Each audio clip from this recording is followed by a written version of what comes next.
प्यारे विद्यार्थियों, साथियों, आज हम चर्चा करेंगे मानववादी चिंतन, लेक्चर नंबर 49। मानववादी चिंतन, लेक्चर नंबर 49। डियर स्टूडेंट्स, इससे पहले हमें आपको ये बताया था कि भाई आदर्शवादी चिंतकों को समझाएंगे, हम उदारवादी चिंतकों को समझाएंगे। आदर्शवादी चिंतक मीन्स उग्र राष्ट्रवादी। तो हमने उग्र राष्ट्रवादी चिंतक, उदार राष्ट्रवादी चिंतक, इन दोनों के ऊपर काफ़ी लेक्चर अपलोड कर दिए हैं। अब बेटा आज से हम आधुनिक भारतीय राजनीतिक चिंतन के अंतर्गत जो मानववादी चिंतन है, मानववादी चिंतन में 3 चिंतक लेंगे हम। विवेकानंद, यस विवेकानंद, रविंद्रनाथ टैगोर और मानवेंद्रनाथ रॉय। ये 3 मानववादी चिंतक हैं, मतलब एग्जाम की दृष्टि से महत्वपूर्ण है। इन तीनों के ऊपर हम लेक्चर अपलोड करेंगे। आज तो हम मानववादी चिंतन की सामान्य पृष्ठभूमि आपको समझाएंगे, जिससे कि विवेकानंद, रविंद्रनाथ टैगोर और मानवेंद्रनाथ रॉय को समझने में आपको दिक्कत ना आए। अगर ये लेक्चर आप समझ जाते हैं तो इन तीनों विचारकों को समझने में भी आपको दिक्कतें नहीं आएगी। तो चलिए बेटा, अब हम समझाना शुरू करते हैं। पहले तो आप नोट करेंगे मानववादी चिंतन या मानववादी चिंतक, आधुनिक राजनीतिक चिंतन के अंतर्गत मानववादी चिंतकों का चर्चा करेंगे हम। ठीक है बेटा। तो सबसे पहले तो मैं आपको ये समझाना चाहूँगा मूल बात बेटा। जैसे ही मानववादी चिंतन की बात आती है, मानववादी विचारधारा की बात आती है, मानववादी दृष्टिकोण की बात आती है, मानववादी सिद्धांत की बात आती है, मानववादी जीवन पद्धति की बात आती है बेटा, इसमें मूल बात एक ही है, क्या कि जो मानववादी चिंतन है वह एक ऐसा सिद्धांत है। क्या कहा है मैंने? मानववादी चिंतन एक ऐसा सिद्धांत है, एक ऐसा दृष्टिकोण है, एक देखने का ऐसा नज़रिया है, एक ऐसी जीवन पद्धति है, एक ऐसा जीवन जीने का तरीका है। क्या कहा है मैंने? एक ऐसा जीवन जीने का तरीका है जिसके अंतर्गत मनुष्य की गरिमा, क्या बोला है मैंने? मनुष्य की गरिमा, मनुष्य का सम्मान, मनुष्य का अस्तित्व और इसी के साथ में मनुष्य को साध्य माना जाता है।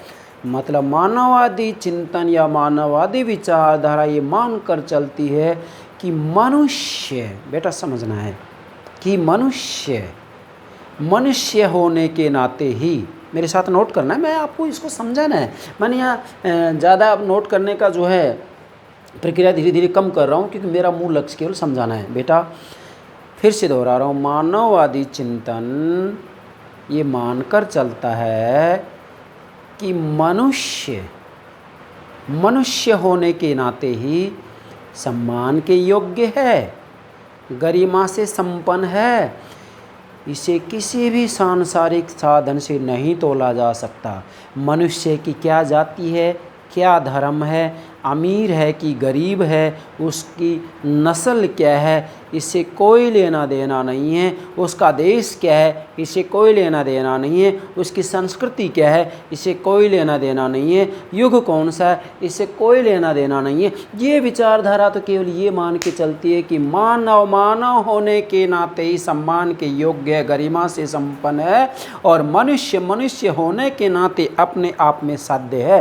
ये किसी का साधन नहीं है। मनुष्य होने के नाते अपने आप में साध्य है, इसे किसी सांसारिक साधन से नहीं तोला जा सकता। सांसारिक साधन मीन्स जाति, धर्म, वर्ण, धन, शिक्षा, इनसे नहीं तोल सकते आप। बस मनुष्य है, इसलिए वह सम्मान का अधिकारी है। मनुष्य है, इसलिए वह गरिमा से पूर्ण है। मनुष्य है, इसलिए गरिमा से पूर्ण है। मनुष्य है, इसलिए उसके अस्तित्व की रक्षा करना अति आवश्यक है। फिर चाहे वह अमीर है, गरीब है, क्या जाति है, क्या धर्म है, इससे कोई लेना देना नहीं है। इसलिए मानववादी विचारधारा या मानववादी चिंतन का केंद्र बिंदु मनुष्य है। मनुष्य, ये आपको याद रखना है, मनुष्य, इसका केंद्र बिंदु मनुष्य। और मनुष्य की विचारधारा मनुष्य को साधन नहीं मानती है बल्कि साध्य मानती है। मैं आपको एक उदाहरण देता हूँ, बहुत साधारण सा उदाहरण है बेटा। आज हम हमारे भारत की बात कर रहे हैं, स्पेशली इसके लिए जब विवाह समारोह की बात होती है तो इसमें कोई बच्चा सरकारी नौकरी में लग जाता है या किसी के पास बहुत अच्छा बिजनेस है, तो मैंने देखा है कि वो 10-10 लाख, 20-20 लाख, 50-50 लाख रुपए दहेज मांगते हैं। तो बेटा थोड़ा यहाँ मनन करें इस विचारधारा के आधार पर, इस चिंतन के आधार पर।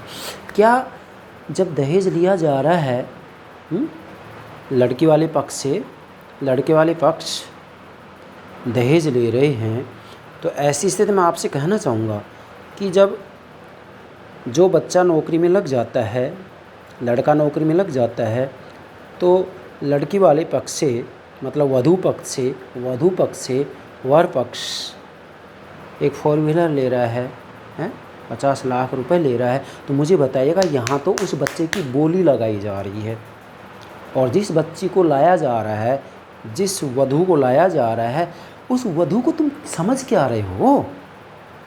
क्या समझ रहे हो? उसको उपकरण समझ रहे हो, खिलौना है वो, बाजार में बिकता है वो।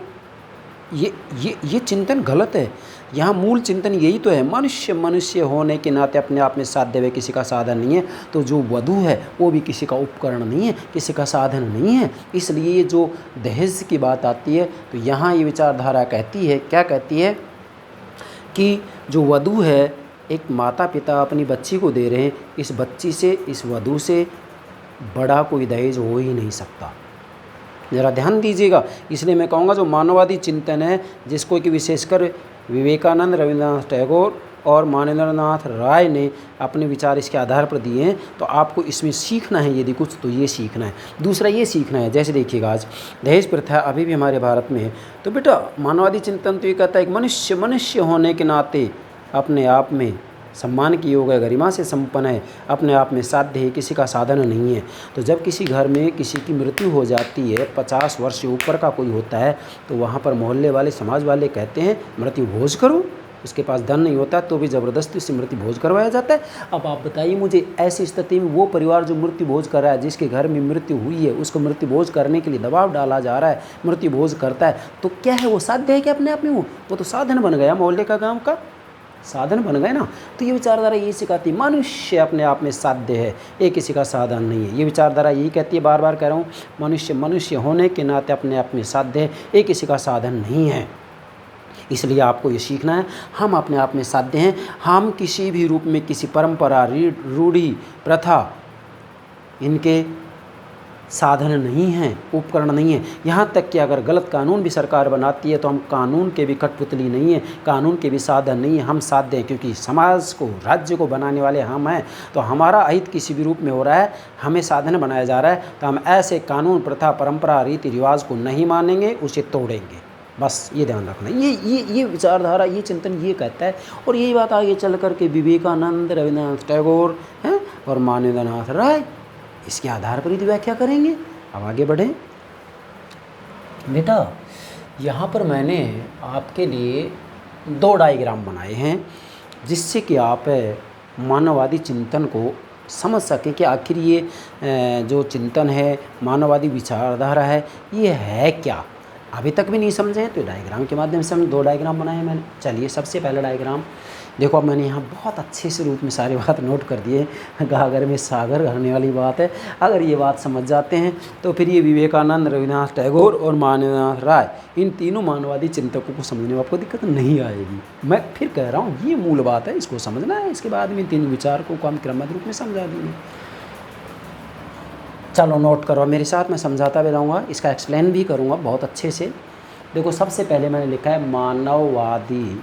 नोट करो बेटा, मानववादी चिंतन पूरा नोट करना है। मैंने केवल संकेत दिया यहाँ, मानववादी चिंतन वह सिद्धांत दृष्टिकोण किसको कहते हैं? जो देखने का नज़रिया होता है ना। मतलब आप किसी व्यक्ति विशेष को, किसी सिद्धांत विशेष को किस नज़रिए से देखते हैं, उसके बारे में क्या सोच रहे हैं।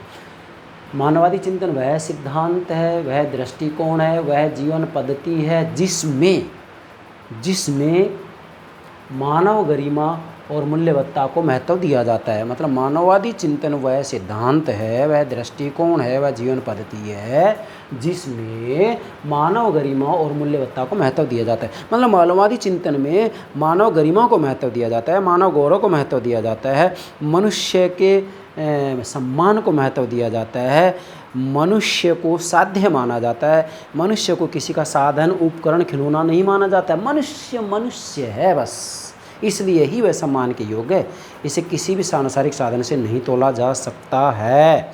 ये बात किसने कही? मनुष्य होने के नाते अपने आप में साध्य है, ये किसी का साधन नहीं है। ये पश्चिमी चिंतन के अंतर्गत कहने वाले हैं। मैं समझाऊंगा आपको। मार्क्यूजे और इसी के साथ में इमैनुअल कांट ने भी ये बात कही है। इमैनुअल कांट पश्चिमी राजनीतिक चिंतन के अंतर्गत इन्होंने ये बात कही है कि मनुष्य होने के नाते सम्मान के योग्य है। इसे किसी भी सांसारिक साधन से नहीं तोला जा सकता, ना धन से तोला जा सकता, ना जाति से, ना धर्म से, ना वर्ण से, किसी से भी नहीं तोला जा सकता। बस एक बात देखेगा ये तो कि मनुष्य है ये, इसलिए सम्मान के योग्य है ये। बस मानव होने के नाते, मनुष्य होने के नाते गरिमा से संपन्न है, सम्मान के योग्य है, गौरव के तुल्य है, और मनुष्य होने के नाते अपने आप में साध्य है। ये किसी का साधन नहीं है। ये ना किसी कानून का साधन बन सकता, ना किसी परंपरा का, ना किसी रीति रिवाज का, ना किसी रूढ़ी का। अगर मनुष्य का हित होता है तो मनुष्य प्रथा, परंपरा, रीति रिवाज, कानून का विरोध कर सकता है। ये चिंतन ये कहता है। आगे फिर इसी डायग्राम से आगे बढ़ते जाएंगे।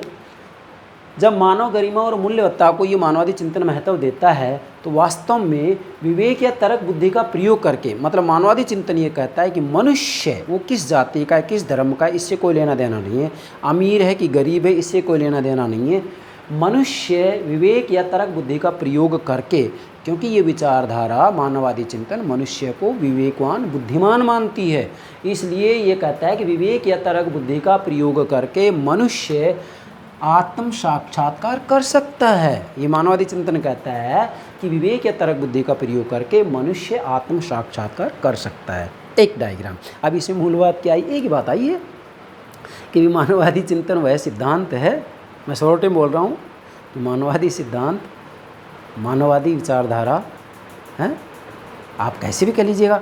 तो मानववादी चिंतन वह सिद्धांत है, वह जीवन पद्धति है, वह दृष्टिकोण है जो मनुष्य की गरिमा को, मनुष्य के सम्मान को, मनुष्य के गौरव को महत्व देता है और मनुष्य को अपने आप में साध्य मानता है। ये किसी का साधन नहीं है, किसी का साधन नहीं है। भले कोई धनवान है या कोई श्रेष्ठ जाति का है, इससे इसका कोई लेना देना नहीं। बस एक बात है, मनुष्य है, मनुष्य होने के नाते सम्मान के योग्य है। इसे किसी सांसारिक साधन से नहीं तोला जा सकता। जबकि आज विपरीत हो रहा है, आज मनुष्य को सांसारिक साधनों से तोला जाता है। मैं तो ये कहूँगा कि बेटे का रिश्ता भी तय किया जाता है तो आज एक ही बात देखी जाती है, उसके पास कितना धन है, कितनी ज़मीन है, कितनी जायदाद है, और भले ही बच्चे में क्या कहूँ मैं यहाँ कितने ही अवगुण है, लेकिन फिर भी बेटी को उस जगह ब्याया जाता है जहाँ पर अवगुणों की खान होती है। नहीं, इसका मतलब आपने बेटी को साधन बना दिया, जबकि बेटी साधन नहीं है, साध्य है। ना बेटा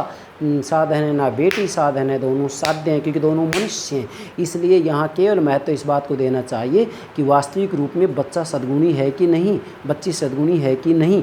ये मानववादी चिंतन कहता है। कहीं पर भी लागू कर सकते हैं आप, किसी भी कार्य के ऊपर इस विचारधारा को लागू कर सकते हैं। दूसरा डायग्राम बेटा, मानववादी चिंतन नोट करें, मानववादी चिंतन जाति, धर्म, राष्ट्र की सीमाएं तोड़ता है। मतलब मानववादी चिंतन जाति, धर्म और राष्ट्र की सीमाओं से बंधा हुआ नहीं है। मानववादी चिंतन ना किसी जाति विशेष से जुड़ा हुआ है, ना किसी धर्म से जुड़ा हुआ है, ना किसी राष्ट्र या देश से जुड़ा हुआ है। मानववादी चिंतन तो केवल एक बात कहता है कि मनुष्य होने के नाते सम्मान के योग्य है। अब वो मनुष्य चाहे भारत का है, अमेरिका का है, मनुष्य है तो उसको सम्मान मिले। बस अब जाति से, धर्म से और राष्ट्र देश विशेष से कोई लेना देना नहीं है, ये चिंतन ये कहता है। फिर मैंने आगे लिखा है जाति धर्म राष्ट्र की सीमाएं तोड़ता है ये मानववादी चिंतन। मतलब जाति धर्म राष्ट्र की सीमाओं में बंधा हुआ नहीं है।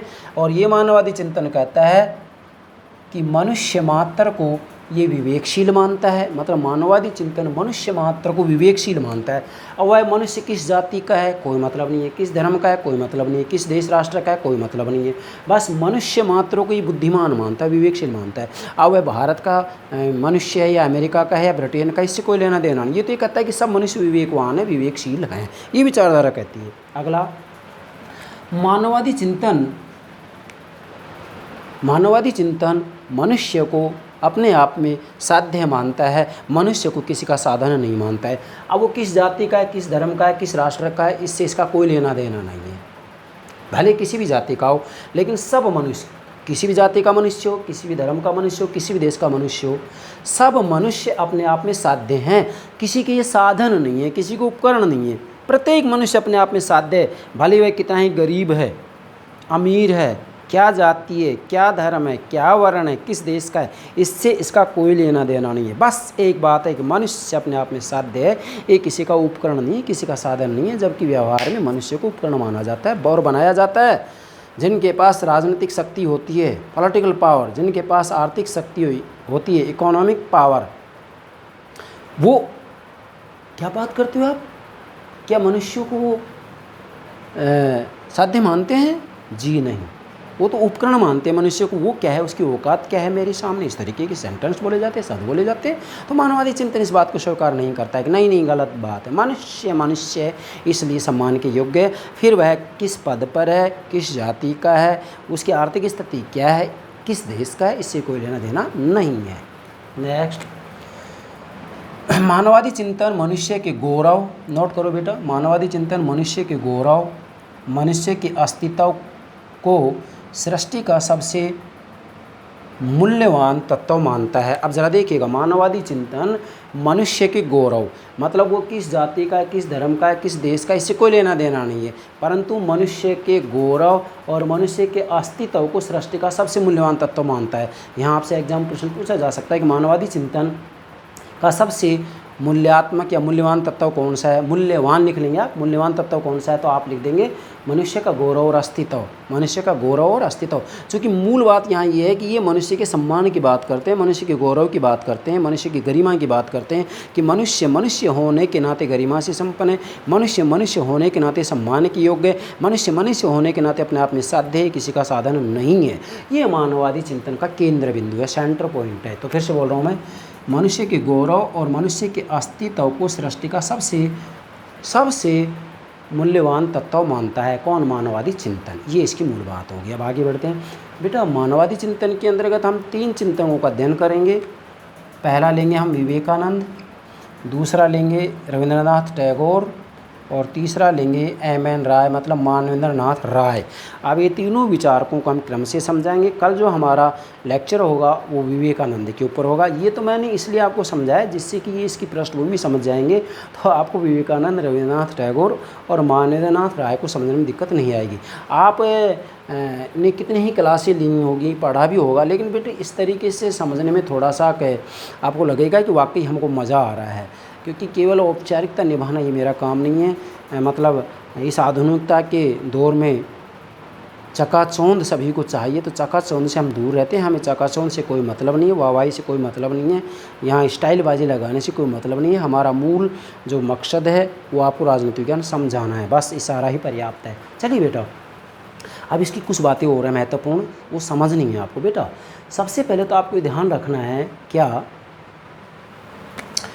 कि जो ये मानवेंद्र नाथ राय हैं, इसके बारे में थोड़ा मैं बताऊं, क्योंकि इसी के आधार पर मानववादी चिंतन की मूल जो बातें समझ में आएगी। जो मानवेंद्र नाथ राय हैं, इन्होंने एक अवधारणा दी है नवमानववाद, वैज्ञानिक मानववाद। इस नवमानववाद को ही वैज्ञानिक मानववाद कहते हैं। नवमानववाद कहें, वैज्ञानिक मानववाद कहें, उत्कट मानववाद कहें, संपूर्ण मानववाद कहें। ये अवधारणा देने वाले कौन है बेटा? मानवेंद्रनाथ राय। लेकिन जो ये मानवेंद्रनाथ राय ने न मानववाद की अवधारणा दी है, या वैज्ञानिक मानववाद की अवधारणा दी है, या उत्कट मानववाद की अवधारणा दी है, या संपूर्ण मानववाद की अवधारणा दी है, बेटा ये जो अवधारणा है इसका जो आधार है, मतलब मानवेंद्रनाथ राय की नव मानववाद की अवधारणा का जो आधार है, वो आधार है यूनानी सोफिस्ट प्रोटेगोरस का आधार वाक्य। अब ज़रा समझना, ये आधार वाक्य ऐसा है जो कि आपको रट लेना है, क्योंकि इसी से आगे सारी बात समझ में आएंगी। यूनानी सोफिस्ट प्रोटेगोरस का आधार वाक्य मानवेंद्रनाथ राय की नव मानववाद की अवधारणा का आधार है। अब वो आधार वाक्य क्या है? ये आधार वाक्य है मनुष्य प्रत्येक वस्तु का मापदंड होता है। ये आधार वाक्य प्रोटेगोरस ने, जो कि एक सोफिस्ट थे, सोफिस्ट। अब आप पूछ सकते हैं सर ये सोफिस्ट क्या होता है बेटा? प्राचीन यूनान के अंतर्गत जो शिक्षक होते थे, ज़रा समझें। अब यहाँ प्रश्न बन रहा है कि सोफिस्टी क्या है? आपने कहीं नहीं सुना होगा इसका अर्थ क्या होता है। जो सोफिस्ट हैं किसे कहते हैं बेटा? प्राचीन यूनान के अंतर्गत जो शिक्षक होते थे, वो शिक्षक घूम घूम कर शिक्षा दिया करते थे, जिनको कि भ्रमणशील शिक्षक की संज्ञा दी जाती थी। क्या बेटा?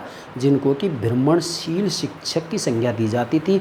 और जो ये भ्रमणशील शिक्षक होते थे, घूम घूम कर शिक्षा देने वाले जो शिक्षक होते थे, उन्हीं को प्राचीन यूनान में सोफिस्ट कहा जाता था। और उन्हीं सोफिस्टों में ये प्रोटेगोरस सबसे महत्वपूर्ण सोफिस्ट है, जिन्होंने कि मानववादी चिंतन की ही बात की थी। और मानववादी चिंतन की बात करते हुए प्रोटेगोरस ने कहा था कि मनुष्य प्रत्येक वस्तु का मापदंड होता है।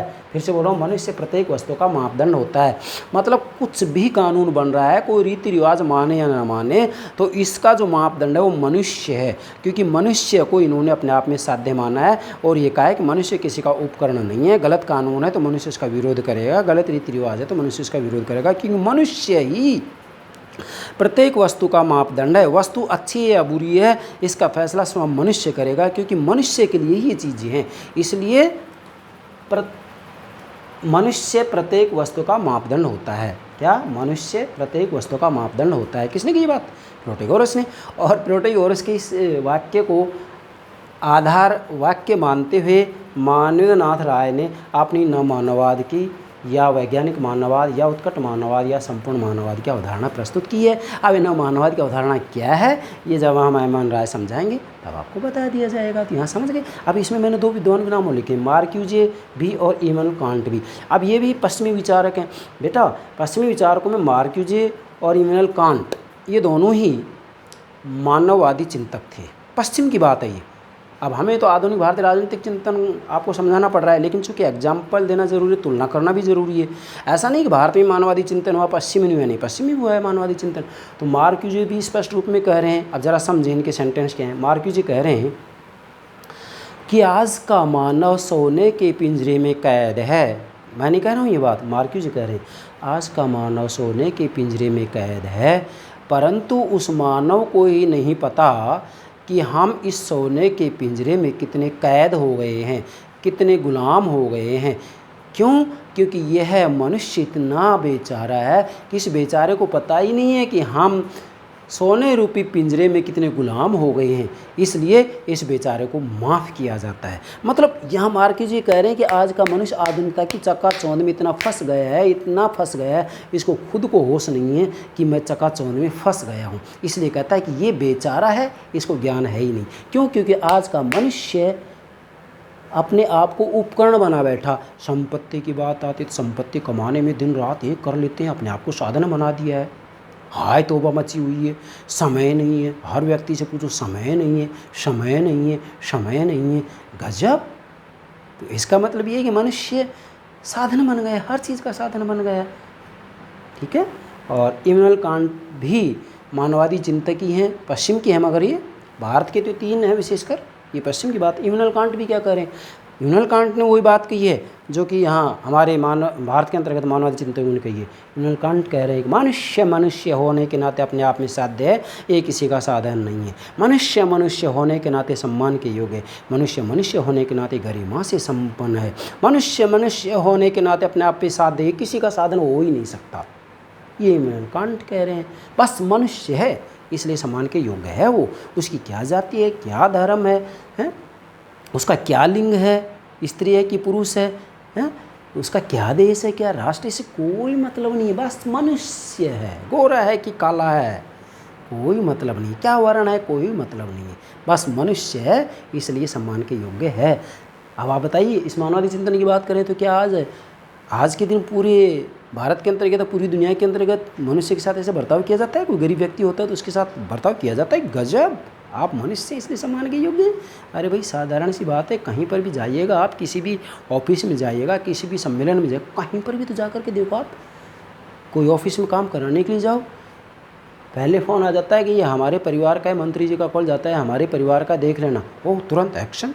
और हम जैसा जाता है जिसको कोई जानता नहीं है, बोला हाँ कौन, आप देखेंगे, पीछे लाइन में लगी गई, क्या है ये तो इसका मतलब ये होगा कि मनुष्य उपकरण है, साधन है।